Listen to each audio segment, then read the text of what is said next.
Guys, আমি একটা ভিডিওতে চলে এসেছি। তো এই ভিডিওতে আমরা এখন এসে গেছি তালসারিতে। তো চলো তোমাদের পুরোটা দেখিয়ে দিই। এখান থেকে আমরা অটোতে করে আসলাম। এখানে এটা সমুদ্রের জল, কিন্তু এখানে দ্বীপ আছে দূরে, দাঁড়া দেখিয়ে দিই। ওইখানে দেখো এটা জল, কিন্তু দ্বীপ আছে। এখানে পরপর অনেকগুলো দ্বীপ, তারপরে পুরো সমুদ্র থাকবে। এখানে ওইদিকে দেখো আরও জায়গা আছে। এখানে এটা পুরোটাই একটা সমুদ্র জল, কিন্তু এটা অনেক ছোট ছোট দ্বীপও আছে। মাঝে মাঝে এটা পুরো ভর্তি হয়ে যায়, কিন্তু এখন তো এটা ভর্তি নেই পুরো। চলো তোমাদের পুরোটা দেখিয়ে দিই। এখানে অনেক রাইডসও আছে, এখানে অনেক কিছু বিক্রিও হচ্ছে।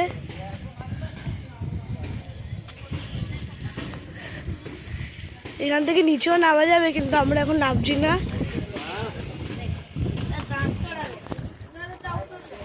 জায়গাটা ছোট, কিন্তু এই জায়গাটা খুব সুন্দর দেখতে বেশ। এখানে এই অবধি আছে, এখানে অনেক বোট আছে পাশের দ্বীপগুলোতে যাওয়ার জন্য। তো গাইস চলো এবার আমরা ওই দিকটা দেখে নিই ভালো করে। ওখানে এখন ওইদিকে এখন দ্বীপ আছে, কিন্তু যখন জোয়ার চলবে তখন এখানে হয়তো জল হয়ে যাবে পুরো। দীঘাতে যেটা নেই, এখানে এরকম আছে। তো এই ভিডিওটা এতটাই ছিল। পরের ভিডিওতে আমরা আবার দেখা হচ্ছে।